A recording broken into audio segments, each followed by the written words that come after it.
students, I hope you all are very well at your homes. Now students, in previous video we have seen matrix as a sum of symmetric and skew symmetry.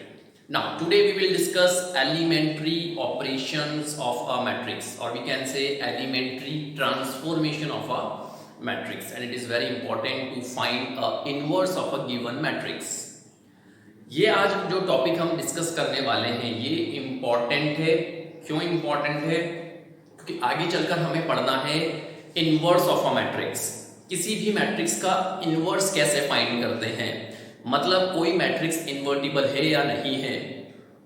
Inverse find करने के लिए elementary operations को सीखना जरूरी है, बिना इसके inverse find नहीं किया जा सकता।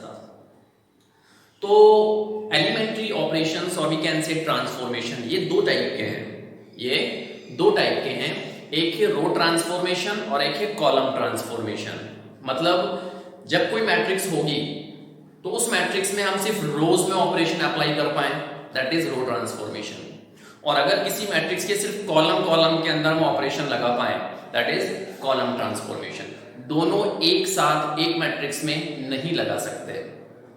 ऐसा नहीं है कि कोई मैट्रिक्स आपको दे दी जाए, आप उसमें रो ट्रांसफॉर्मेशन भी लगा रहे हो और साथ ही साथ कॉलम ट्रांसफॉर्मेशन भी लगा रहे हो, ऐसा नहीं करना है। ठीक है, इवन एग्जाम के अंदर 5 और 6 मार्क्स का क्वेश्चन सेट होता है इनवर्स ऑफ अ मैट्रिक्स में। मेजर क्वेश्चन बनेगा इस टॉपिक पे, याद रखिएगा। अगर क्वेश्चन बना इनवर्स के ऊपर तो मेजर में आएगा। 5 और 6 मार्क्स के अंदर क्वेश्चन सेट होता है किस पर? इनवर्स ऑफ अ मैट्रिक्स पे। और इनवर्स कब निकाल पाओगे? जब आपको ये समझ में आएगा। ठीक है, तो स्टार्ट करते हैं एलिमेंट्री ऑपरेशन। एलिमेंट्री ऑपरेशन और वी कैन से ट्रांसफॉर्मेशन, कुछ भी वर्ड यूज कर सकता है। दो तरीके के हैं, रो ट्रांसफॉर्मेशन एंड कॉलम ट्रांसफॉर्मेशन। ठीक है, पहले हम रो ट्रांसफॉर्मेशन डिस्कस करेंगे।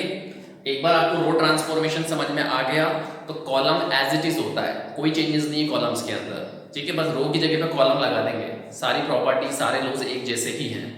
तो जो पहला ट्रांसफॉर्मेशन है रो ट्रांसफॉर्मेशन, एक्चुअल में है क्या कि किसी मैट्रिक्स की रोज के साथ आप क्या क्या ऑपरेशन परफॉर्म कर सकते हो। किसी मैट्रिक्स की रोज के साथ आप क्या क्या ऑपरेशन परफॉर्म कर सकते हो, वही कहलाता है रो ट्रांसफॉर्मेशन। तो पहला ऑपरेशन कि रो के साथ हम क्या कर सकते हैं, तो सुनिएगा ध्यान से। The interchange of any two rows, symbolically the interchange of ith and jth rows is denoted by ri, double arrows हैं दोनों साइड हैं, rj। अब इसका क्या मतलब है? इसका मतलब यह है कि अगर आपके पास कोई मैट्रिक्स है तो आप किसी दो रोज को इंटरचेंज करवा सकते हो। फॉर एग्जांपल सुनिएगा ध्यान से, सपोज मान लीजिए हमारे पास कोई मैट्रिक्स है A, लेट्स से 1 2 3 4 5 6 7 8 9। सपोज ये कोई मैट्रिक्स है मेरे पास 3x3 ऑर्डर की। ठीक है, पहली रो हमारे पास क्या है? ये वाली, ये R1 है। ठीक है, ये क्या है? R1, ये R2 और ये वाली रो R3। ठीक है, मैं सिर्फ लिखने समझाने के पर्पज से लिख रहा हूं, आपको ऐसे लिखना नहीं है। ठीक है, तो प्रॉपर्टी जो पहला ट्रांसफॉर्मेशन है ये कहता है किन्हीं दो रोज को आप इंटरचेंज करवा सकते हो। फॉर एग्जांपल सपोज मान लो मैं फर्स्ट रो और थर्ड रो को इंटरचेंज करवाना चाहता हूं, तो इसको लिखेंगे कैसे? इस तरीके से लिखा जाएगा, R1, फिर आप ऐसे एरो बनाएंगे और इधर R3। R1 और R3 को हम इंटरचेंज करवाना चाह रहे हैं, तो कुछ नहीं है, R3 ऊपर चली जाएगी, R1 नीचे आ जाएगी। तो जब ये ट्रांसफॉर्मेशन आप अप्लाई करोगे तो मैट्रिक्स अब क्या होगी? तो अब मैट्रिक्स हो जाएगी हमारी कुछ ऐसी। R3 के एलिमेंट ऊपर चले जाएंगे तो 7 8 9 ऊपर आ जाएगा। R2 एज इट इज रहेगी क्योंकि इसमें हमने कोई ऑपरेशन नहीं लगाया, तो 4 5 6 अपनी जगह पर एज इट इज, और 7 8 9 की जगह पर आ जाएगी फर्स्ट वाली रो, दैट मींस 1 2 3। तो ये हमने रोज को इंटरचेंज करवा दिया। आप चाहें तो R1 को R2 के साथ इंटरचेंज करवा दें, R3 R2 को इंटरचेंज करवा सकते हैं, किन्हीं दो रोज को आपस में आप इंटरचेंज करवा सकते हैं। अब वो दो रो कोई सी भी हो सकती है। ठीक है, ये डिपेंड करेगा हमारे क्वेश्चन पर। जब हम क्वेश्चन सॉल्व करेंगे ना तो आपको पता लगेगा कि रिक्वायरमेंट क्या है, कौन सी रो को किस रो से हम चेंज करवाएं, ये डिपेंड करेगा क्वेश्चन के ऊपर। अभी हम क्या सीख रहे हैं? अभी हम ये सीख रहे हैं कि हम रोज को कैसे कैसे इंटरचेंज करवा सकते हैं, मतलब रोज में हम क्या क्या ऑपरेशन परफॉर्म कर सकते हैं, ये अभी सीख रहे हैं। फिर इन सबको अप्लाई करेंगे क्वेश्चन के अंदर। ठीक है, तो सारी चीजें क्लियर हो जाएंगी। पहले ये देख लो कि आप क्या क्या कर सकते हो। तो मैं किसी भी रो को किसी भी रो के साथ इंटरचेंज करवा सकता हूं, ठीक है। मतलब कि दिस आर आई को इंटरचेंज करवा सकते हो आर जे, मतलब किसी भी रो को किसी भी रो के साथ इंटरचेंज करवा सकते हैं। सपोज मान लीजिए कोई बच्चा चाहता है कि सर R2 और R3 को इंटरचेंज करवाओ, तो R2 R3 इंटरचेंज हो जाएंगे, तो कैसे लिखोगे, R2 डबल एरो बनाएंगे और इधर लिखेंगे R3।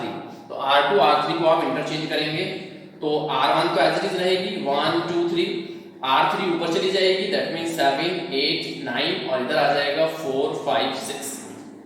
ये क्या किया हमने, ये हमने किया R2 और R3 को इंटरचेंज। बात समझ में आ गई अच्छे से।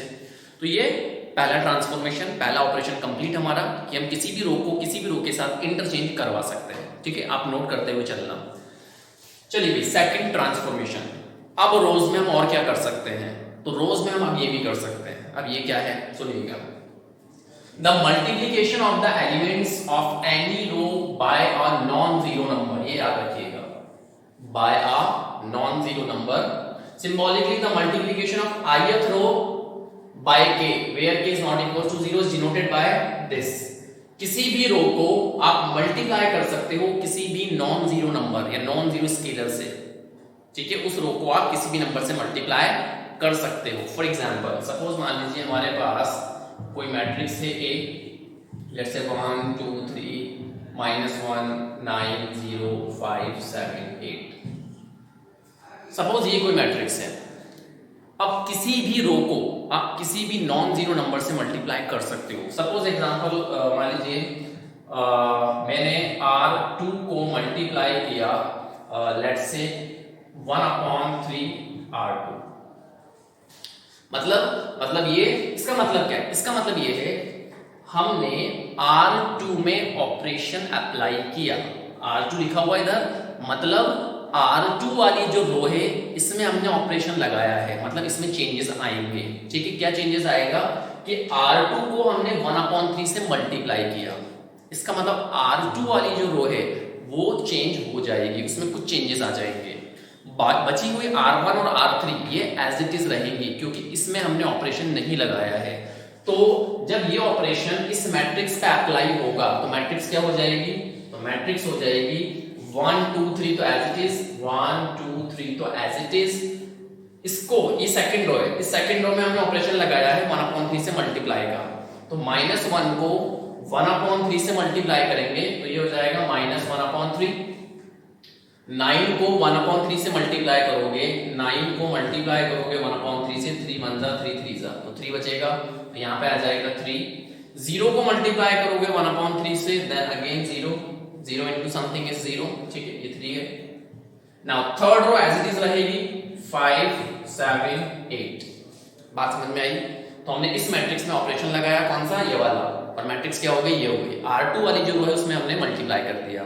आप चाहें तो किसी और नंबर से किसी भी मैट्रिक्स को मल्टीप्लाई कर सकते हो। सपोज मान लीजिए मैंने इस बार R1 को मल्टीप्लाई किया तो एरो सिंगल साइड बनेगा, एक साइड। यहाँ पे डबल साइड एरो था, R1 RJ को इंटरचेंज करवा रहे थे, यहाँ पर single side arrow, single direction arrow बनेगा, मतलब R1 और दिस, ठीक है। अब सपोज मान लो मैंने 3 से मल्टीप्लाई कर दिया R1 को, तो R1 चेंज हो जाएगी। R1 में क्या आ जाएगा, ये मल्टीप्लाई होगा 3 से, तो ये हो जाएगा 3, ये हो जाएगा 3 2 6, ये हो जाएगा 3 3 9। ऑपरेशन किस पे लगाया, R1 रो फर्स्ट पे, तो रो फर्स्ट के एलिमेंट में चेंजेस आएंगे, बाकी की जो रोज हैं वो एज इट इज रहेंगी। तो -1 9 0 5 7 8। बात समझ में आ गई। तो ये हमने दो ट्रांसफॉर्मेशन देखी किस पे, रोज पे। अब देखते हैं थर्ड पॉइंट, ठीक है, देखते हैं। नाउ स्टूडेंट्स, ये हमारा तीसरा और आखिरी रो ट्रांसफॉर्मेशन, कि अब रो के साथ हम और क्या कर सकते हैं, ठीक है। तो लिखा हुआ है पूरा, मैं पढ़ देता हूं आपके लिए। The addition to the elements of any row, किसी भी रो के एलिमेंट का एडिशन किसके साथ, पहली लाइन क्या है, the addition to the elements of any row, किसी रो के एलिमेंट्स हैं उसका एडिशन। अब एडिशन किसके साथ में, वो आगे बताया, the corresponding elements of any other row, किसी दूसरी रो के एलिमेंट्स के साथ एडिशन, ठीक है। Multiplied by any non zero number, जो दूसरी रो जिसके एलिमेंट्स को आप ऐड करने वाले हो तो दूसरी रो के एलिमेंट्स को किसी नॉन जीरो नंबर से आप मल्टीप्लाई करें, देन आप किसी अदर रो के साथ उसको ऐड करें, ठीक है। Symbolically, the addition to the elements of ith row, the corresponding element of jth row multiplied by k is denoted by this, ठीक है। अभी बहुत अच्छे से समझ में आ जाएगा। देखिए ध्यान से, ये लिखा हुआ है, इसका मतलब क्या है। सपोज मान लीजिए मेरे पास एक मैट्रिक्स है, लेट्स से एक मैट्रिक्स मैंने कंसीडर करी A 1 2 0 -1 3 5 0 2 6। सपोज ये कोई मैट्रिक्स है, ठीक है। अगेन मैंने 3/3 ऑर्डर लिया हुआ है, आप 2/2 भी ले सकते हो, ठीक है। ऑर्डर कुछ भी लो आप, डजंट मैटर। बट जब अपन इनवर्स निकालेंगे तो वहाँ पे स्क्वायर मैट्रिक्स ही मिलती है, इसलिए मैं स्क्वायर मैट्रिक्स का ही एग्जांपल ले रहा हूँ। वापिस सुन लीजिए मैंने क्या कहा। जब हम इनवर्स निकालेंगे किसी भी मैट्रिक्स से, जब इनवर्स फाइंड करेंगे तो वहाँ पे कंपलसरी होगा कि आपको स्क्वायर मैट्रिक्स लेनी होगी, और वो गिवन में भी जो मैट्रिक्स आपको देगा वो स्क्वायर मैट्रिक्स ही देगा। बात समझ आ रही है? इसलिए मैं स्क्वायर मैट्रिक्स के एग्जांपल लेके चल रहा हूँ, ठीक है। तो 3/3 ऑर्डर का ये एग्जांपल है। अब सुनिए, इस ट्रांसफॉर्मेशन का मतलब क्या है। इसका मतलब ये है कि किसी भी रो के एलिमेंट को, सपोज मान लीजिए R1 मैंने पिक किया, ठीक है। तो R1 के अंदर मैं ऑपरेशन लगाना चाहता हूं, ठीक है। R1 के अंदर मैं ऑपरेशन अप्लाई करना चाह रहा हूं। क्या ऑपरेशन अप्लाई किया, सुनिएगा ध्यान से। अब इधर आपने क्या लिखा R1, तो इधर आपको R1 ही लिखना है, इधर आपको क्या लिखना है, R1 ही लिखना है। अब R1 के जो एलिमेंट हैं इसको हम किसी दूसरी रो के एलिमेंट के साथ ऐड करना चाहते हैं with multiplication bye k। With multiplication bye k का मतलब, सपोज मान लो मैं इस वाली रो के एलिमेंट को थर्ड वाली रो के एलिमेंट से ऐड करना चाहता हूं, ठीक है। तो आप चाहें तो सिंपली भी ऐड कर सकते हैं, और आप चाहें तो किसी k से मल्टीप्लाई करने के बाद भी ऐड कर सकते हैं। मतलब सपोज मान लीजिए मैंने ऐड किया R3 के साथ, R3 के साथ मैंने ऐड किया, तो ये ऑपरेशन भी वैलिड है, मैं इस ऑपरेशन को भी लगा सकता हूं। और आप चाहें तो किसी नंबर से मल्टीप्लाई करने के बाद भी ऐड कर सकते हैं। मतलब जैसे सपोज मान लो मुझे 3 की जरूरत पड़ी, तो मैंने यहाँ पे 3 से मल्टीप्लाई कर लिया। मतलब इधर जो आप रो लिखोगे उसके साथ आप कोई नॉन जीरो नंबर से मल्टीप्लाई कर सकते हो, देन फिर ऐड कर सकते हो। ये हमारी मर्जी पे डिपेंड करेगा, या यूं कहें कि क्वेश्चन पे डिपेंड करेगा कि उसकी रिक्वायरमेंट क्या है, ठीक है। बट ये ट्रांसफॉर्म ऑपरेशन है कि ऐसा ऑपरेशन अप्लाई किया जा सकता है, वैलिड है। याद रखिएगा, इधर मल्टीप्लाई नहीं करना है, मल्टीप्लाई उधर करना है जिस अदर रो के साथ, ठीक है। अदर रो कौन सी है, R3। तो आप चाहें तो R3 सिंपल भी ऐड कर सकते हैं, आप चाहें तो R3 को किसी नॉन जीरो नंबर से, ये नंबर कैसा है, नॉन जीरो नंबर से भी आप मल्टीप्लाई करने के बाद ऐड करें, ये भी वैलिड है। तो ये जो लिखा हुआ था ना, ये जो पूरी कहानी थी, इसका मतलब यही है कि किसी भी रो में, किसी भी रो के जो एलिमेंट हैं, ठीक है, तो उस रो के एलिमेंट में किसी अदर रो, मतलब कि RJ, किसी अदर रो के एलिमेंट को आप ऐड कर सकते हो, और आप चाहो तो मल्टीप्लाई करने के बाद भी ऐड कर सकते हो।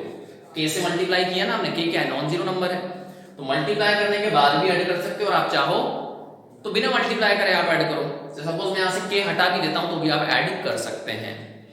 तो अब सुनिएगा, हमने इस मैट्रिक्स में ऑपरेशन लगाया R1 के अंदर, रो फर्स्ट में ऑपरेशन हमने अप्लाई किया, तो अब ऑपरेशन किस पे लगा है, रो 1 पे। तो रो 1 के एलिमेंट चेंज हो जाएंगे, रो 1 के एलिमेंट चेंज हो जाएंगे, R2 और R3 पे इफेक्ट नहीं पड़ेगा। तो सुनिएगा आगे, तो A इज इक्वल्स टू क्या हो जाएगा, R2 और R3। भाई ये क्या है, ये तो R2 है, ये R3 है, और ये R1 है। तो R2 और R3 पे तो इफेक्ट नहीं पड़ेगा, इनको तो एज इट इज लिख दो, -1 3 5 0 3 6, ठीक है। इफेक्ट किस पे पड़ेगा, R1 पे।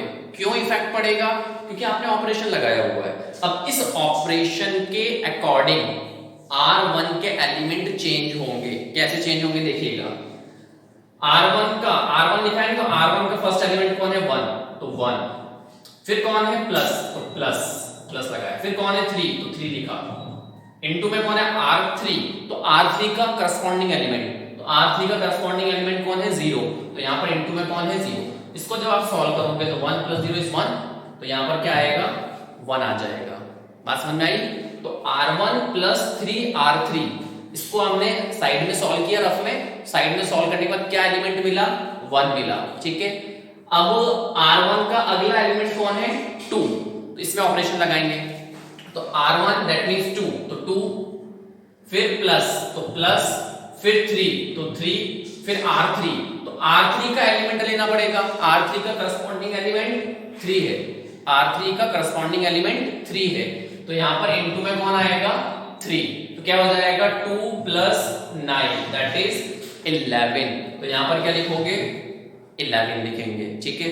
अब अगला एलिमेंट बचा, तो अगले एलिमेंट पे आ जाते हैं, कौन है, 0, ठीक है। तो R1 दैट मींस 0, तो R1 की जगह पे यहां पर क्या रखोगे आप, 0, फिर प्लस 3R3, तो 3 तो है ही सही, R3 का एलिमेंट, R3 का करस्पॉन्डिंग एलिमेंट कौन है, 6, तो यहां पर क्या लिखेंगे, 6, तो 6 3 जा 18, 18 प्लस 0 इज 18, तो एलिमेंट मिल गया, यहां पर कौन आएगा, 18 आएगा।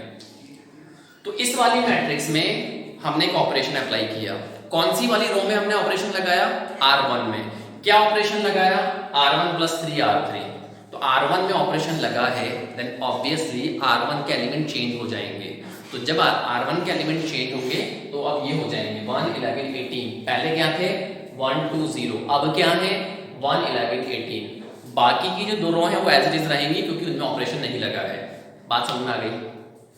मोर ओवर यहाँ पर एक बात और मैं आपको बता दूं, जरूरी नहीं है कि आप एट अ टाइम एक ही ऑपरेशन लगाएं, आप एक साथ 2-3 ऑपरेशन भी अप्लाई कर सकते हैं, बट उसमें गलतियां ज्यादा होती हैं, मिस्टेक्स बहुत ज्यादा होंगी अगर आप एक साथ 2-3 ऑपरेशन लगाएंगे।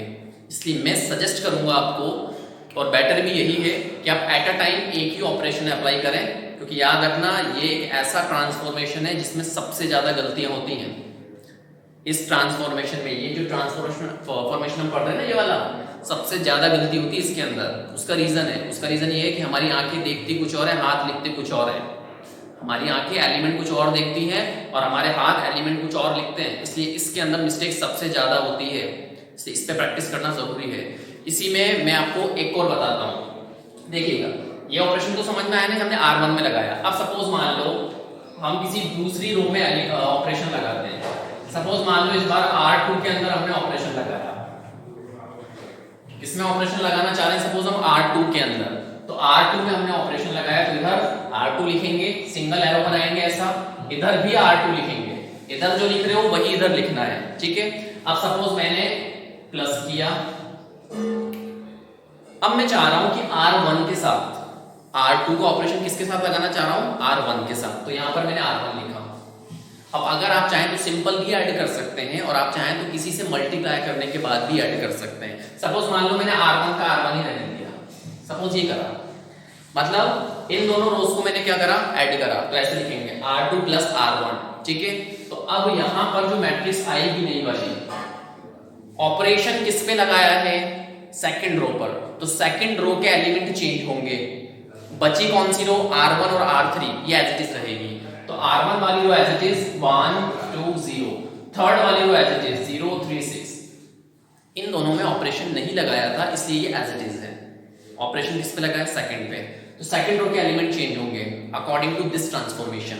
इस ट्रांसफॉर्मेशन में आपने क्या किया, R2 और R1 दोनों रोज के एलिमेंट्स को ऐड किया है, तो ऐड करोगे तो -1 और 1 0, ऐड करते 0 हो जाएगा, 3 + 2 5, 5 + 0 is 5। तो ऑपरेशन लगने के बाद अब ये मैट्रिक्स बनेगी, बात समझ आई। और सपोज मान लो आपने, ये तो समझ में आ गया ना, मैंने इन दोनों रोज को ऐड कर दिया तो मुझे ये मिल गया, ठीक है। अब मान लीजिए मैं किसी से मल्टीप्लाई करने के बाद ऐड करना चाहता हूं, सपोज मान लो मैंने यहां पर -1/2 से मल्टीप्लाई किया, किससे, -1/2 से, ऑपरेशन वही है, बस मैंने इस बार मल्टीप्लाई कर लिया -1/2 से, तो अब मैट्रिक्स चेंज होगी, ठीक है। अब क्या हो जाएगा भाई, ये दोनों तो सेम रहेंगे, ये वाली रो में चेंजेस आ जाएगा R2 के अंदर। तो अब चेंजेस क्या होगा, कैलकुलेट करेंगे, तो देखिएगा ध्यान से, R2, तो R2 का एलिमेंट कौन है, -1, ठीक है भाई, देन प्लस, फिर कौन है -½ तो -½ फिर कौन है R1, तो R1 का एलिमेंट देखेंगे करस्पॉन्डिंग 1, तो यहाँ पे क्या लिखेंगे 1, उसको सॉल्व करना है बस, तो ये हो जाएगा -1 -½ -1 -½ -3/2 हो जाएगा, तो यहाँ पर कितना मिला -3/2। ठीक है, फिर अगला एलिमेंट निकालेंगे ये वाला। इस एलिमेंट के लिए 3 लिखा है, तो R2 का एलिमेंट कौन है 3, तो यहाँ पे हमने लिखा 3। ठीक है भाई, यहाँ पर R2 का एलिमेंट है ना, R2 प्लस दिस ये करना है ना, तो R2 कौन है 3, फिर प्लस तो प्लस लगाया, फिर -½ तो -½ लगाया, फिर R1 तो R1 का करस्पॉन्डिंग एलिमेंट 2, तो यहाँ पर 2 लेंगे। इसको सॉल्व करेंगे, एलिमेंट पता चल जाएगा, ये 2 से 2 गया, 3 - 1, 3 - 1 इज 2, तो यहाँ पर कितना मिला 2 मिल गया। ठीक है, लास्ट बचा एलिमेंट ये वाला, तो अगेन R2 का एलिमेंट कौन है 5, तो हम लिखेंगे 5 प्लस फिर -½ फिर R1, तो R1 का करस्पॉन्डिंग एलिमेंट 0, इनटू में 0 कर दिए, 0 हो जाएगा, बचेगा कौन 5, तो यहाँ पर कितना मिलेगा 5 मिलेगा। तो हमने ये ऑपरेशन लगा दिया और हमें ये मैट्रिक्स मिल गई। समझ में आया? तो जब हम क्वेश्चन करेंगे तो ये ट्रांसफॉर्मेशन यूज करेंगे ऑपरेशंस, तो करते करते आपकी अच्छी खासी प्रैक्टिस हो जाएगी। तो ये रो ट्रांसफॉर्मेशन था। अब देखते हैं कॉलम ट्रांसफॉर्मेशन। नाउ स्टूडेंट्स, अब बात करते हैं कॉलम ट्रांसफॉर्मेशन पर। अभी हमने क्या देखा, रो ट्रांसफॉर्मेशन। सेम एग्जैक्ट सारी कहानी कॉलम पर भी है। ठीक है, देखो मैं दोनों कंपेयर करके बताता हूं। हमने रो ट्रांसफॉर्मेशन में पहला क्या पढ़ा था, हमने रो ट्रांसफॉर्मेशन में पहला पढ़ा था कि हम किसी भी रो को किसी भी रो के साथ इंटरचेंज करवा सकते हैं, किसी भी रो को किसी भी रो के साथ इंटरचेंज करवा सकते हैं। ठीक है, तो कॉलम में भी किसी भी कॉलम को किसी भी कॉलम के साथ इंटरचेंज करवाया जा सकता है। तो कॉलम के लिए पहला क्या हो जाएगा CI, डबल एरो लगेंगे CJ, किसी भी कॉलम को किसी भी कॉलम के साथ इंटरचेंज करवा सकते हैं। फॉर एग्जांपल, ठीक है, मैं पूरा लैंग्वेज नहीं लिखी है, मैंने शॉर्ट में लिखा है। इवन जो मैंने रोज के लिए पूरी बड़ी बड़ी लैंग्वेज लिखी थी, जहां जहां पे भी रो वर्ड आया था वहां पे आप कॉलम वर्ड कर लेना। ठीक है, सेम बन जाएगी सारी। ठीक है, ऑपरेशन में शॉर्ट में बता रहा हूं कि सिंबॉलिकली ऐसे लिखते हैं, किसी भी कॉलम को किसी भी कॉलम के साथ इंटरचेंज करवा सकते हैं। फॉर एग्जांपल, सपोज मान लीजिए हमारे पास मैट्रिक्स छोटी सी ले लेता हूं मैं, 1 2 3 4 ऐसा है सपोज कोई मैट्रिक्स। तो आप किसी दो कॉलम है इसके अंदर, तो आप दोनों कॉलम को इंटरचेंज करवा सकते हैं, मतलब C1 C2। तो इंटरचेंज जब आप करवाओगे तो क्या हो जाएगा, 3 4 पहले आ जाएगा और 1 2 बाद में चला जाएगा। भाई ये C1 है कॉलम फर्स्ट, और ये C2 है, ये कॉलम 1 है और ये कॉलम 2 है। तो कॉलम को कॉलम के साथ इंटरचेंज करवाया जा सकता है। सिमिलरली अगर 3/3 ऑर्डर होता तो किसी भी कॉलम को किसी भी कॉलम के साथ इंटरचेंज करवा सकते हैं। देख लीजिए 3/3 का भी एक एग्जांपल। सपोज मान लीजिए ऐसा होता 1 2 3 4 5 6 7 8 9। सपोज मान लो आप C2 और C3 इनको इंटरचेंज करवाना चाहते हैं, करवा सकते हैं। तो जैसे आप इंटरचेंज करवाओगे तो C2 और C3 ये इंटरचेंज होंगे, C1 एज इट इज रहेगा, तो 1 4 7 तो एज इट इज। ठीक है, ये दोनों इंटरचेंज हो जाएंगे, 3 6 9 इधर आ जाएगा, 2 5 8 उधर चला जाएगा। बात समझ में आई? तो इस तरीके से आप कॉलम ट्रांसफॉर्मेशन में भी क्या कर सकते हैं, कॉलम्स को इंटरचेंज करवा सकते हैं। ठीक है, रो में हमने दूसरा क्या पढ़ा था, ये तो फर्स्ट पढ़ा था ना रो के अंदर। रो में हमने पढ़ा था किसी भी नॉन जीरो नंबर से मल्टीप्लाई कर सकते हैं। मतलब हमने ऐसा पढ़ा था RI, सिंगल साइड एरो लगेगा KRI। किसी भी रो को किसी भी कांस्टेंट किसी भी स्केलर के साथ, नॉन जीरो स्केलर के साथ आप मल्टीप्लाई कर सकते हो। सेम कॉलम के अंदर भी कर सकते हैं, मतलब किसी भी कॉलम को आप K से मल्टीप्लाई कर सकते हैं। बात समझ में आई? इसका एग्जांपल देख लो। सपोज मान लीजिए आपको कोई मैट्रिक्स दे दी 1 0 3 5 7 9 8 -1 3 ऐसा दे दिया। किसी भी कॉलम को किसी से भी आप non scalar non zero scalar से मल्टीप्लाई कर सकते हैं। तो सपोज मान लो मैंने C3 को मल्टीप्लाई कर दिया, लेट्स से 1/3 C3। ठीक है, कॉलम 3 को मैंने 1/3 से मल्टीप्लाई कर दिया। तो अब कॉलम में क्या चेंजेस हो जाएंगे, ऑपरेशन किस पे लगाया, कॉलम थर्ड पे। फर्स्ट और second column as it is, तो first column as it is रहेगा 1 5 8 0 7 -1। तो इसको अब देखिए ये वाला जो है पूरा ये ना थर्ड कॉलम, इसके अंदर ऑपरेशन लगेगा ये वाला। और ये ऑपरेशन क्या है, क्या कह रहा है ऑपरेशन, कि थर्ड कॉलम को 1/3 से मल्टीप्लाई करो। तो 3 को 1/3 से मल्टीप्लाई करोगे, 3 से 3 कट जाएगा, 1 बचेगा, तो यहाँ पे 1। 9 को मल्टीप्लाई करोगे 1/3 से, तो 3 3 9 कट जाएगा, 3 9, तो यहाँ पर 3, 0 को मल्टीप्लाई करोगे 1/3 से देन 0। बात समझ में आ गई अच्छे से, ठीक है। तो आप ऐसे मल्टीप्लाई भी कर सकते हैं, किसी भी कॉलम को किसी भी नॉन जीरो नंबर से मल्टीप्लाई किया जा सकता है। बात समझ में आ गई। थर्ड और लास्ट रो में हमने क्या पढ़ा था? थर्ड में रो में हमने पढ़ा था कि किसी भी रो के एलिमेंट को आप ऐड कर सकते हो। तो RI लिखा था और यहां पे लिखा था KRJ।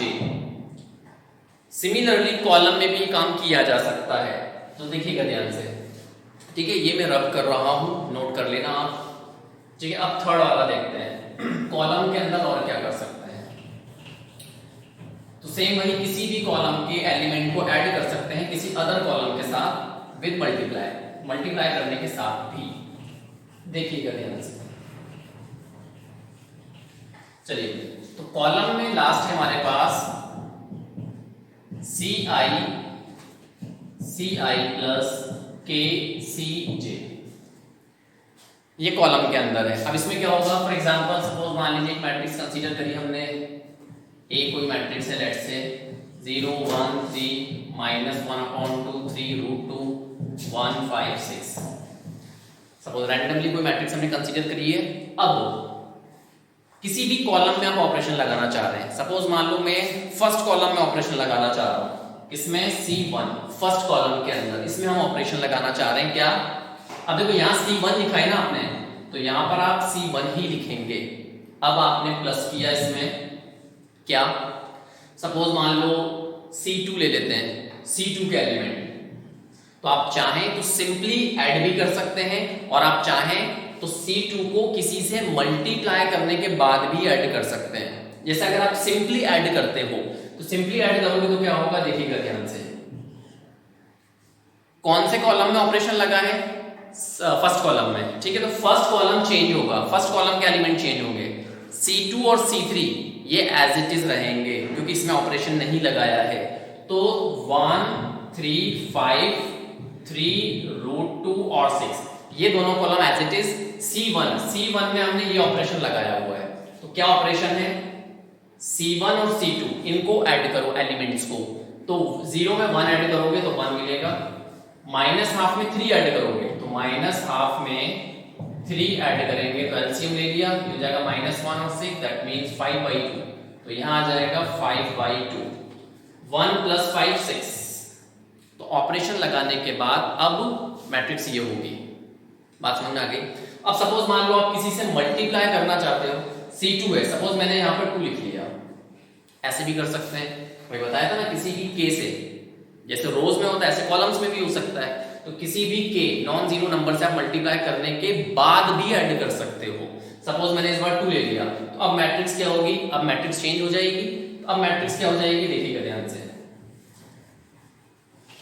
अगेन C1 में ऑपरेशन लगा हुआ है, C1 में ऑपरेशन लगाया ना हमने, तो C1 के एलिमेंट चेंज होंगे, C2 और C3 एज इट इज रहेंगे।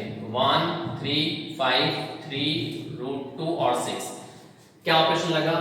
C1 दैट मीन 0, फिर प्लस ट्वाइस ऑफ C2, मतलब 2 से मल्टीप्लाई करो C2 का एलिमेंट तो 1 लेंगे।